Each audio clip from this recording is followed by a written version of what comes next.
Chocolate.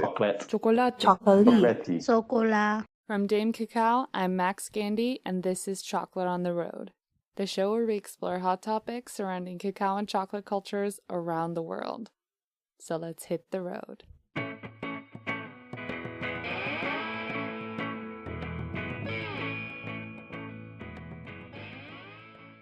Hey chocolate lovers, welcome back to the season 1 wrap-up. This is interview 3 of 5, this week looking back at my interview with Emily Paek of Chocolatory. We recorded this in June 2019 at her shop in Chuncheon, South Korea. We discuss her origin story and her come-up as a maker, as well as the specific issues she's faced in suburban Korea. Please pardon the background noise, she was hard at work making chocolate in the room next door. Enjoy!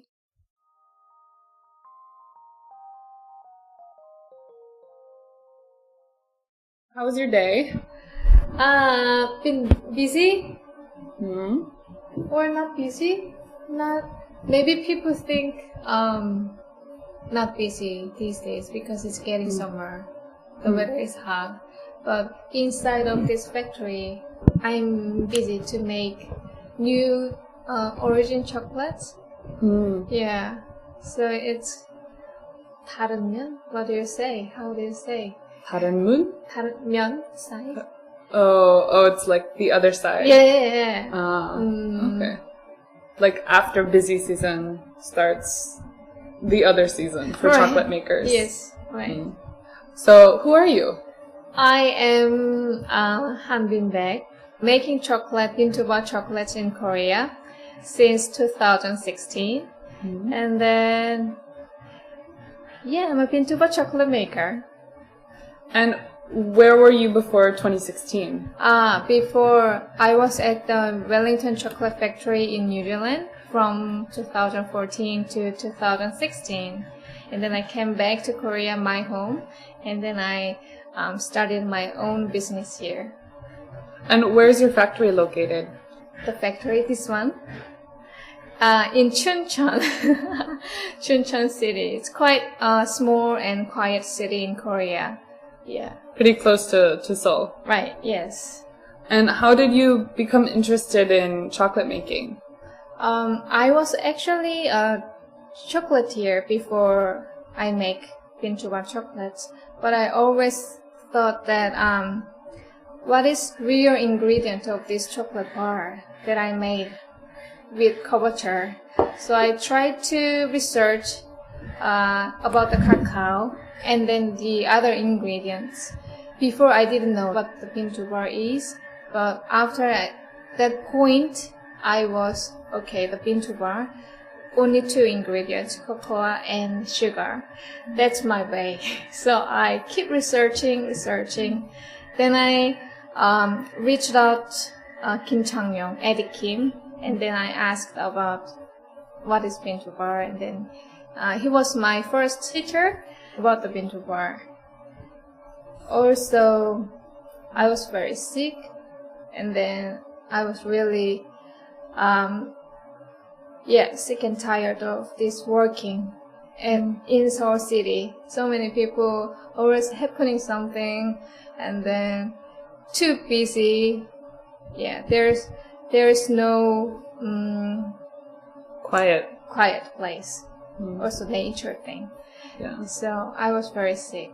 Then when I found the chocolate, I think the chocolate was my cure, or also my medicine of my sick, like mentally, and then move my body to physically. Yeah. After that, I don't really sick. This is true, so true. Chocolate cures everything. Yeah, I it really think does. So. Yeah. So you opened the chocolate factory we're in now, Public Chocolatory, in 2016. So what have been the problems you've encountered as you try to grow the business over the last 3 years? Over the last 3 years, Bintuba is quite new, still new in Korea, so people really don't know about it. And then people just used to buy the chocolates from the supermarkets made with many ingredients in it. Yeah. And then every time the customers came in to my place and then ask about the chocolates, and I answer like this. So when you buy the chocolate at the supermarket, just you can see all the ingredients about the chocolate you buy, but the little ingredients that's not good for you, for your health actually. So you can choose. You can always choose what kind of chocolate you buy, but I just tell you that these bars I used only 2 ingredients: organic cacao and then organic cane sugar.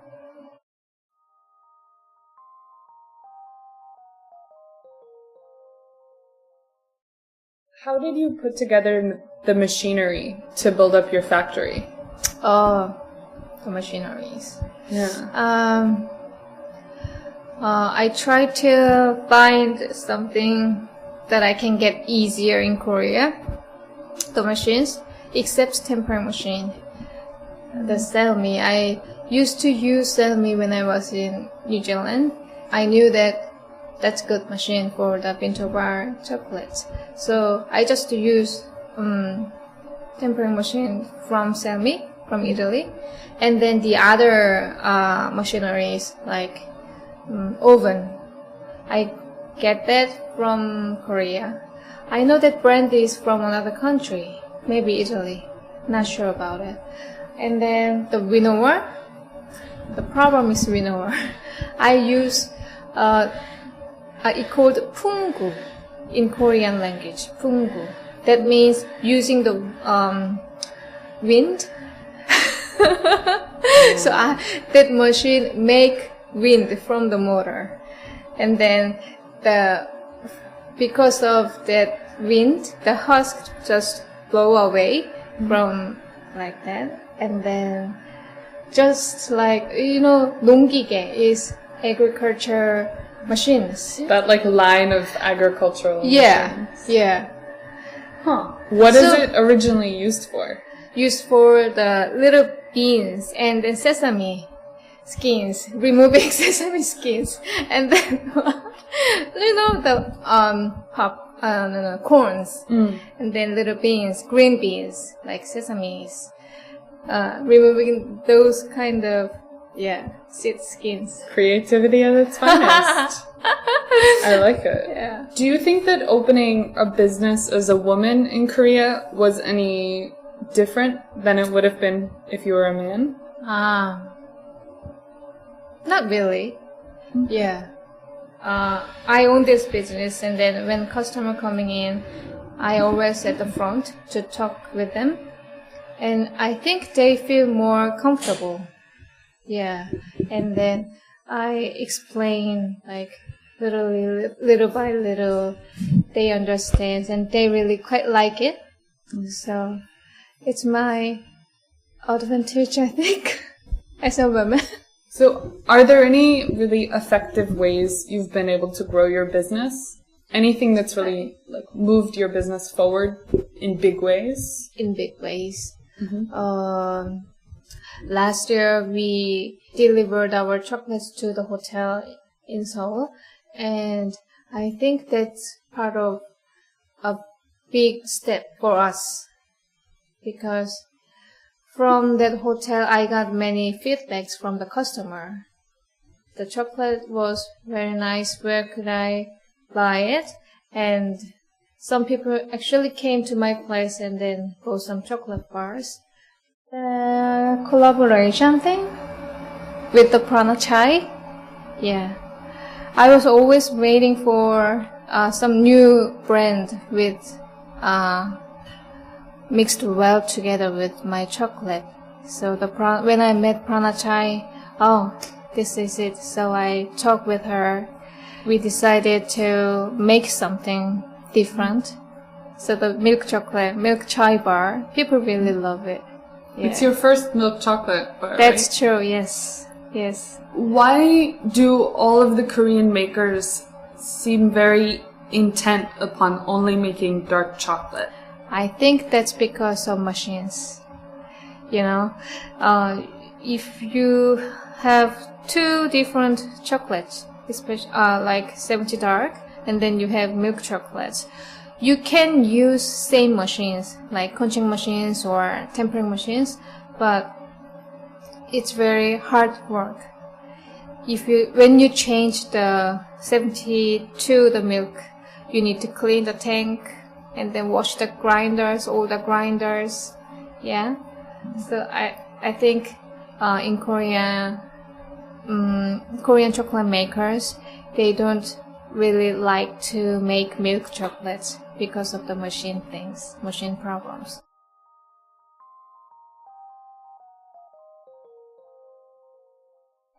So you mentioned earlier about being located in Chuncheon and that selling chocolate to a hotel in Seoul made a big difference. It was a big move for your company. So what do you think it's been different? Like, how do you think it's been different to be a maker in a town outside of Seoul versus within Seoul, where now most of the makers are? Definitely income. I pay for rent fee, quite small money, not really small, but compared to Seoul, Seoul is really expensive, but Chuncheon is not really expensive. If I was in Seoul, it's quite hard to keep my business because too many 고정 비용, what do you say? Too many costs? Cost, yeah, right. Too many costs to keep that business. What was it like when you were sourcing cacao at the beginning versus now? Or how was it at the start, like 3 years ago? How did you find cacao? There was only one importer when I started this business, street to bar. But now I can choose importers. Also the beans. They started to bring beans from very many countries. Yeah, now it's much better than before. But the problem is price, I think. Yeah. It is still expensive in Korea to buy the beans. I remember at some point it was like each maker was importing one origin of cacao and they were like selling it to the other makers. Like at one point Chocolatory had all the Vietnamese cacao and then Tree de Bar had all the Ecuadorian cacao. Venezuelan was Pichoco. Right. Like how did that work? Yeah, that happened last year. And I think even if the beans are all the same, but the makers are different, the outcome is very different. But it's just a very interesting dynamic because in almost every other country, the maker either has to import all the cacao for themselves or they have to find a way to make a community. Do you think Korean makers have been able to make a community with chocolate yet? I really hope that, because the selling the chocolates very hard, and then people really don't buy the chocolates every day like the other countries. Even Japan, they buy chocolates as a gift for someone, but it's kind of culture thing. Korean culture, they don't buy one chocolate bar for someone. Yeah. So hopefully we get together and then we make something and then we could import the beans together.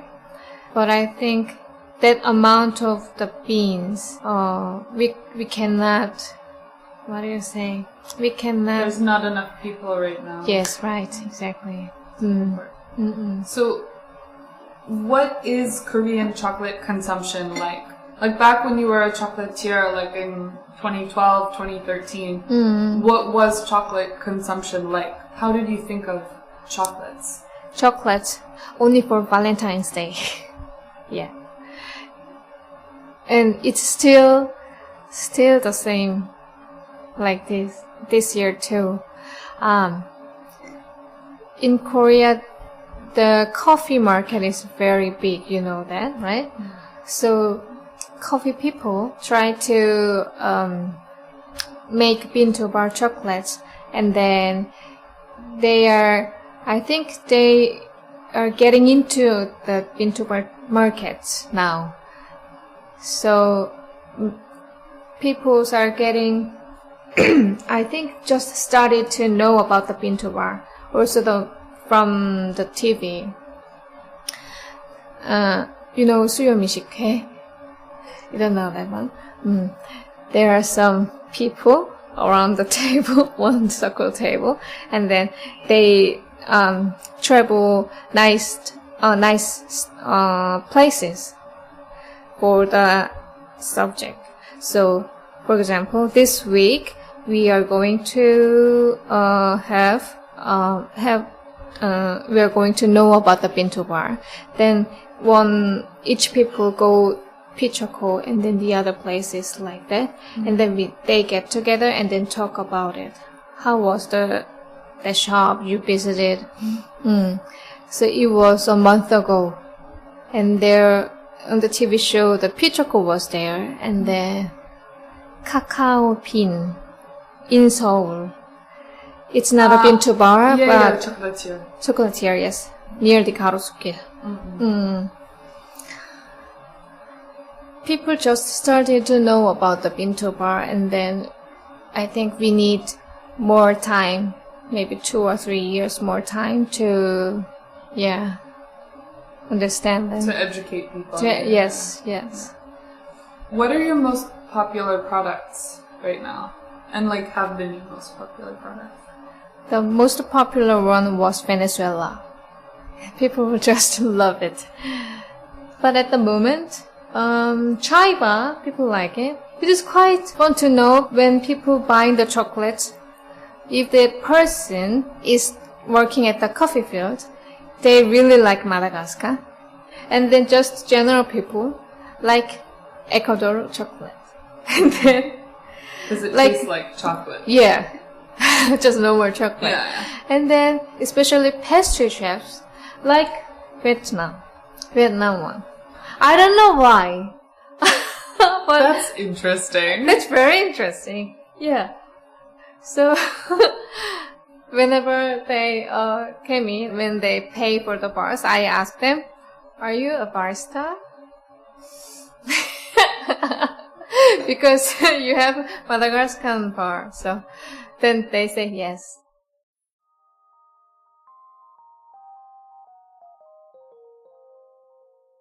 What do you think are the factors that make people buy a bar of chocolate? That have them be like, alright, okay, I need to buy this? The packaging is very important. And then also the price should be reasonable for them. For one single bar, they don't want to pay 14,000 won in Korea. I think prices from 12,000 to 14,000 is okay for them, but over 14, people really don't get it. It's about $12 US. Yes, right. Yeah. Still it's expensive. It's expensive. Almost anywhere in the world, a $12 chocolate bar is a lot. Yeah. But when you have tasting chocolate, they understand why it's expensive. Because only 2 ingredients in it. As a chocolate cafe, you don't just have chocolate bars, you also have chocolate drinks, and you have all of the chocolate products, sort of confections. Yeah. But you also have bars.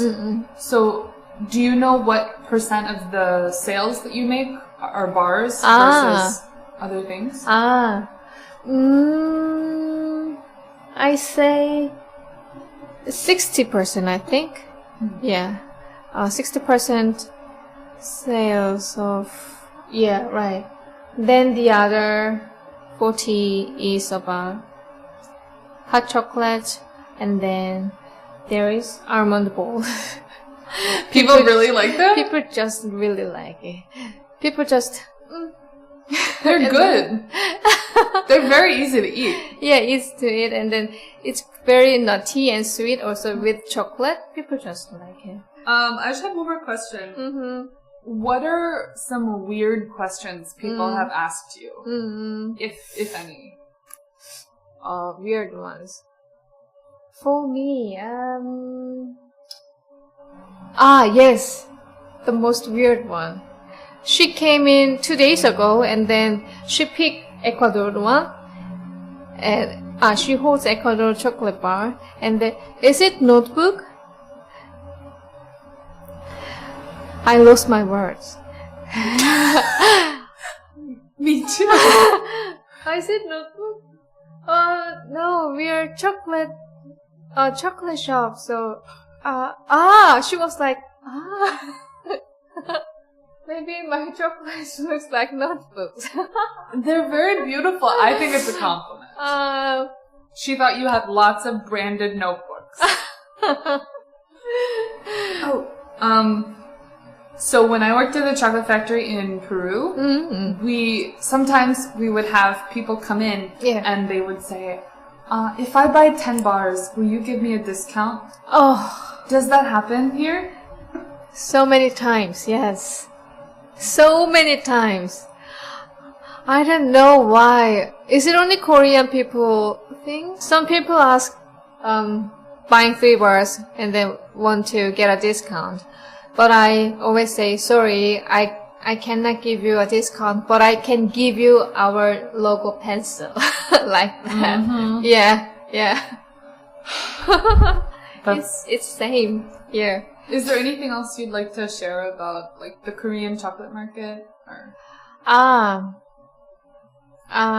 want to ask them, it's time to consume your money in the right way, in the right chocolate. Yeah? We get those cocoa beans in a fair trade cocoa beans, and then the sugar also fair trade. Yeah, people should pay in the right way. Yeah. Vote with your dollars. Yeah. What do you say? Vote with your dollars. With your dollars. Yeah. Sort of like elect the businesses that you want to keep running by buying their things.